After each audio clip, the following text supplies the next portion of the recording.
Serial गुम है किसी के प्यार में अब एक ऐसे चौंकाने वाले मोड़ पर आ चुका है जहां एक बड़ा खुलासा पूरे प्रधान हाउस में हलचल मचा देगा।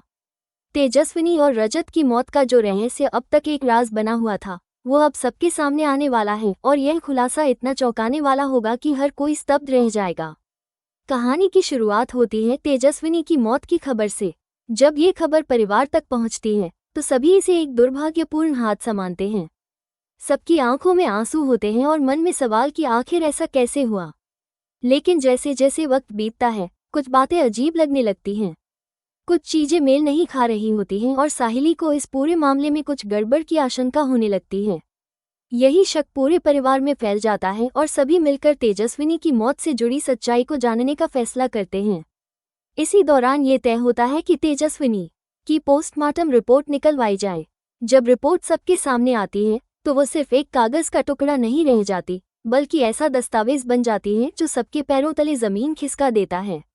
रिपोर्ट में साफ साफ लिखा होता है कि जिस लड़की की लाश मिली थी वो असली तेजस्विनी नहीं थी बल्कि उसकी हमशक्ल थी। ये सुनते ही पूरा प्रधान हाउस सन्न रह जाता है। सभी के दिमाग में एक ही सवाल घूमने लगता है, अगर वो तेजस्विनी नहीं थी तो असली तेजस्विनी कहाँ है। हर कोई हैरान है, परेशान है और इस सवाल ने सबकी नींद उड़ा दी है। इसी बीच एक और सनसनीखेज बात सामने आती है। परिवार को यह एहसास होने लगता है कि कोई है जो लगातार उन पर नजर रखे हुए है। किसी की निगाहें हमेशा उन पर टिकी हैं। ये डर और रहस्य का माहौल और गहरा हो जाता है। एक रात सभी मिलकर उस रहस्यमयी शख्स का पीछा करते हैं जो छिप छिप कर उन्हें देख रहा था। और जैसे ही वो शख्स सामने आता है सबकी आंखें फटी की फटी रह जाती हैं। सामने खड़ी होती है खुद तेजस्विनी, जिंदा, एकदम रहस्यमय अंदाज में, काले कपड़ों में। उसका चेहरा गंभीर और आंखों में एक अलग ही आग होती है। सभी भागकर तेजस्विनी को पकड़ लेती हैं और भावुक होकर बोलती हैं, तुम तेजस्विनी हो ना? लेकिन तुम तो मर चुकी थी, फिर यहाँ तुम कैसे? तेजस्विनी थोड़ी देर हिचकिचाती है, लेकिन फिर सबकी तरफ देखकर कहती है, हाँ, मैं तेजस्विनी हूँ और मैं मरी नहीं थी, क्योंकि मैं कभी मरी ही नहीं थी। अब जो सच्चाई तेजस्विनी बताती है वो किसी थ्रिलर फिल्म से कम नहीं होती। वो कहती है, मैं और रजत एक बहुत बड़े गैंग का पर्दाफाश करने वाले थे। उस गैंग के तार देश के बड़े बड़े नेताओं और अधिकारियों से जुड़े हुए थे। हमने उनके खिलाफ पक्के सबूत भी इकट्ठे कर लिए थे। तेजस्विनी अपनी बात आगे बढ़ाते हुए कहती है, हमें जब यह एहसास हुआ कि हमारी जासूसी हो रही है तब हमने भागने का फैसला किया।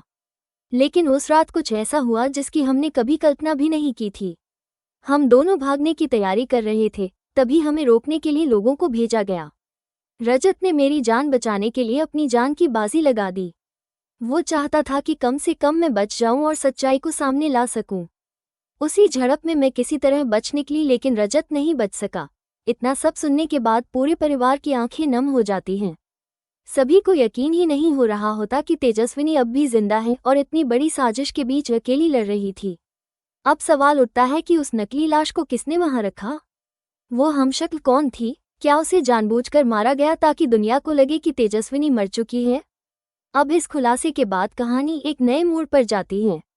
तेजस्विनी कहती है, अब मैं वापस आई हूँ, सिर्फ अपने परिवार से मिलने नहीं बल्कि उन लोगों को बेनकाब करने के लिए जो रजत की मौत और मेरे गायब होने के जिम्मेदार हैं।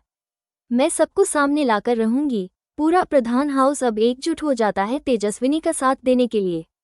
अब ये कहानी सिर्फ एक रहस्य नहीं रह जाती बल्कि एक मिशन बन जाती है, सच्चाई को सामने लाने का, न्याय दिलाने का और उन लोगों से बदला लेने का जिन्होंने उनकी जिंदगी तबाह करने की कोशिश की।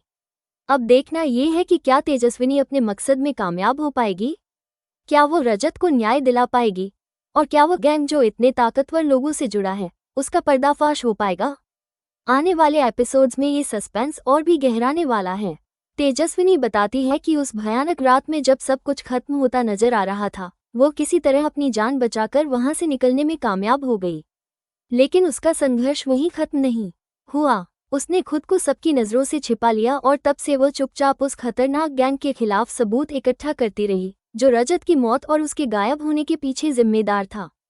तेजस्विनी ने ये सब किसी को नहीं बताया, न अपने परिवार को, न किसी दोस्त को। उसके पास डर की एक बड़ी वजह थी। उसे लगता था कि अगर यह बात किसी को पता चल गई तो उसके अपने, उसके परिवार और नील तक की जान खतरे में पड़ सकती है। यही वजह थी कि उसने खुद को सबकी नज़रों से दूर रखा और अकेले ही सच्चाई की लड़ाई लड़ती रही। जब वो ये सब घरवालों को बताती है तो हर कोई चौंक जाता है। कोई विश्वास नहीं कर पा रहा होता कि तेजस्विनी इन सब बातों से इतनी अकेली और मजबूती से जूझती रही। लेकिन इस चौंकाने वाले खुलासे के बाद परिवार की एक सदस्य उससे कहती है, तुम्हें सबसे पहले नील से मिलना चाहिए। वो तुम्हारे जाने के बाद बिल्कुल टूट चुका है। उसकी दुनिया जैसे खत्म हो गई है। ये सुनकर तेजस्विनी के चेहरे पर भाव बदलते हैं। उसकी आंखों में दर्द और गुस्सा दोनों झलकते हैं। वो कहती है, नील, जिसने मेरे हर शब्द पर शक किया था, जिसने मुझसे मुंह मोड़ लिया था उस वक्त जब मुझे सबसे ज्यादा उसके भरोसे की जरूरत थी। तभी परिवार के दूसरे सदस्य उसे समझाते हैं और सच्चाई बताते हैं कि कैसे नील ने खुद को पूरी दुनिया से अलग कर लिया है। वो हर दिन सिर्फ तेजस्विनी की याद में तड़पता है। उसने सब कुछ छोड़ दिया है, अपना करियर, अपने सपने, यहाँ तक कि लोगों से मिलना जुलना भी।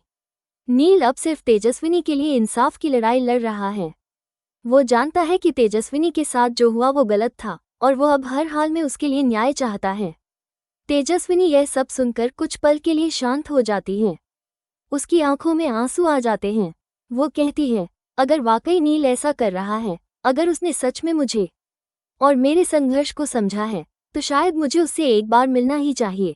लेकिन फिर वो एक मजबूत स्वर में कहती है, लेकिन इस बार मैं कमजोर नहीं हूँ। इस बार मैं सिर्फ मिलने नहीं आई हूँ, मैं आई हूँ अपना अधूरा काम पूरा करने, उस गैंग का पर्दाफाश करने जिसने रजत को मुझसे छीना और मेरी जिंदगी को तबाह कर दिया। और मैं अपने प्यार नील को उसका हक दिलाने आई हूँ। अब कहानी उस मोड़ पर पहुंच चुकी है जहां कई सवाल खड़े हो रहे हैं। क्या तेजस्विनी और नील एक बार फिर एक हो पाएंगे? क्या उनके बीच की दूरियां मिट सकेंगी? क्या तेजस्विनी उस खतरनाक गैंग का पर्दाफाश कर पाएगी जो देश के बड़े बड़े नेताओं और अधिकारियों से जुड़ा हुआ है? क्या रजत को न्याय मिलेगा? और सबसे बड़ा सवाल, क्या प्रधान हाउस में फिर से शहनाइयां गूंजेंगी या अभी कोई तूफान आने वाला है जो सब कुछ फिर से बर्बाद कर सकता है? इन सारे सवालों के जवाब जानने के लिए बने रहिए हमारे साथ। अगला एपिसोड लेकर आएगा और भी चौंकाने वाला मोड़, जहां रहस्य, रोमांच और भावनाएं एक साथ गूंजेंगी। अगर आपको ये कहानी पसंद आई हो तो वीडियो को लाइक करें और चैनल को सब्सक्राइब करना न भूलें। धन्यवाद।